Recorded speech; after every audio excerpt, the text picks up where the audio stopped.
Hello and welcome students, আশা করি তোমরা সকলেই খুব ভালো আছো। জ্ঞানজ্যোতি কোচিং সেন্টারের পক্ষ থেকে তোমাদের সবাইকে আরো একবার স্বাগত। তো আমি মীরা ম্যাম, আমি আজকে তোমাদের সেমিস্টার থেকে বাংলা বিষয় থেকে দেখো আবার একটি নতুন টপিক নিয়ে চলে এসেছি।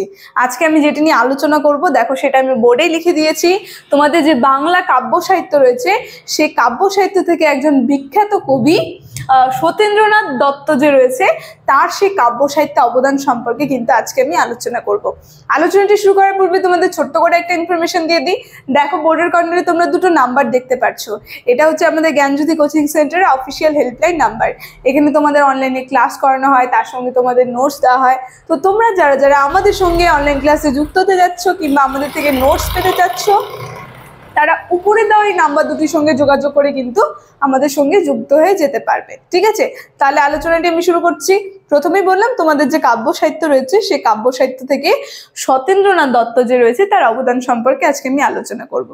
দেখো আমি এখানে কিছু কিছু ছোট ছোট পয়েন্ট করে দিয়েছি যেগুলো তোমাদের জন্য এই যে টপিকটা রয়েছে কাব্য সাহিত্যে সত্যেন্দ্রনাথ দত্ত, তার থেকে এই গুরুত্বপূর্ণ বিষয়গুলো আমাদের জানা খুবই দরকার। সেগুলো আমি বোর্ডে তুলে ধরেছি, এক এক করে আমি সেগুলো আলোচনা করব। আলোচনাটি শুরু করার পূর্বে তোমাদের একটু তার অবদান সম্পর্কে বলে নিই। এই যে সত্যেন্দ্রনাথ দত্ত যে আছে, তিনি হচ্ছে বাংলা কাব্য জগতে এক বিচিত্র প্রতিভার, বলতে ছন্দের জাদুঘর, বিচিত্র প্রতিভার অধিকারী হয়ে তিনি কিন্তু এই প্রবেশ করেছিলেন বাংলা কাব্য জগতে। তো তার সম্পর্কে যদি আমরা কিছু জানতে চাই, প্রথমেই তার সম্পর্কে যদি আমি বলি, দেখো আমি বোর্ডে লিখেছি ছন্দের রাজা উপাধিতে ভূষিত হয়েছেন তিনি। এটা খুবই গুরুত্বপূর্ণ। তোমাদের কাব্য সাহিত্য থেকে তোমাদের কোশ্চেন এইভাবেও আসতে পারে যে কাব্য সাহিত্যে বা কাব্যে ছন্দের যে রাজা রয়েছেন, এই যে ছন্দের রাজা যে উপাধিটা আছে, এই উপাধিটা কার ছিল, কোন কবিকে ছন্দের রাজা উপাধিতে ভূষিত করা হয়েছিল, এটা জানা আমাদের খুব দরকার। এই যে সত্যেন্দ্রনাথ দত্ত যে রয়েছে তাকে কিন্তু ছন্দের রাজা, তার প্রতিভার দ্বারা তাকে ছন্দের রাজা উপাধি কিন্তু দেওয়া হয়েছিল। ঠিক আছে, সেই কারণে তাকে ছন্দের জাদুঘরও বলা হতো।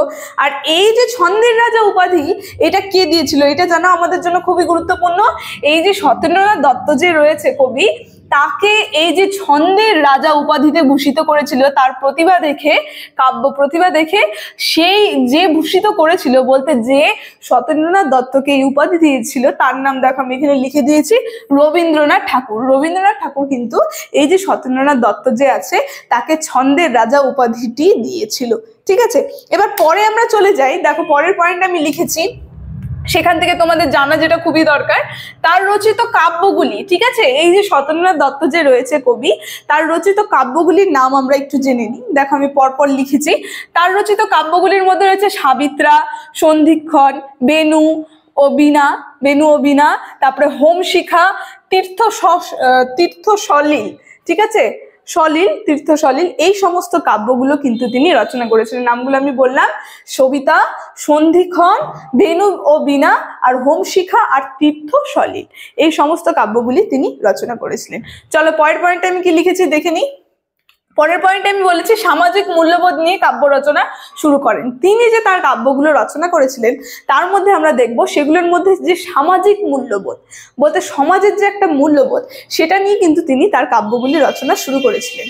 তারপরে আমরা দেখব যে কাব্য রচনার মধ্যে রোমান্টিকতার সুর থাকলেও অন্তরালে স্বদেশ চেতনা এবং স্বদেশ মানুষের প্রতি ভালোবাসা কিন্তু তিনি ব্যক্ত করেছেন। মানে তার যে কাব্য রচনা যে সে করেছে সেখানে আমরা রোমান্টিকতার সুর দেখব, কিন্তু তার যে অন্তরালে হৃদয়, সে তার মধ্যে দিয়ে আমরা দেখব এই যে স্বদেশ মানুষের প্রতি যে তার ভালোবাসা আর স্বদেশ চেতনা। ঠিক আছে, এই সমস্ত বিষয় কিন্তু তিনি তার কাব্যগুলির মধ্যে ব্যক্ত করেছেন। দেখো পরে আমি লিখেছি তার আসল উদ্দেশ্য। সে যে তার কাব্যগুলি লিখেছিল তার আসল আরেকটা উদ্দেশ্য ছিল এই যে জাতপাত যে আছে, এই জাতপাতের ঊর্ধ্বে তিনি এক মহান ভারত পরিকল্পনা গড়ে তোলার চেষ্টা করেছিলেন।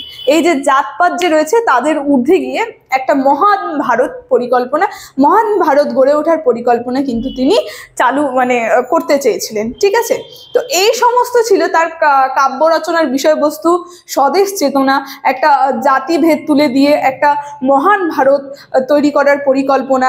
তারপরে দেখব স্বদেশ মানুষের প্রতি যে প্রেম ভালোবাসা। ঠিক আছে, তারপরে বলেছিলাম সামাজিক যে মূল্যবোধ, এই সমস্ত তিনি কিন্তু তার কাব্য রচনার মধ্যে দিয়ে প্রকাশ করতে চেয়েছেন। তারপরে তার সম্পর্কে যদি আমরা আরেকটু জানি, যে তিনি কি করতে চেয়েছিলেন, যে সত্যেন্দ্রনাথ দাস জাতপাতের ঊর্ধ্বে এক মহান ভারতবর্ষ পরিকল্পনা মনে মনে করেছিলেন এবং তার নিম্ন বর্গের জনজাতিকে তিনি কাছে টেনে নিয়েছিলেন। এই যে নিম্ন বর্গের যে জনজাতি, তিনি যে তার কাব্যগুলি রচনা করেছিলেন, তার উদ্দেশ্য এই যে তিনি যে সমস্ত কর্ম করেছিলেন, যে নিম্ন বর্গের জনজাতি যে রয়েছে তাকে কি করেছিলেন, তিনি কাছে টেনে নিয়েছিলেন। শুধু ব্রাহ্মণ্যতন্ত্র দ্বারা ভারতবর্ষকে আদর্শ রূপ কখনোই গড়ে উঠতে পারে না।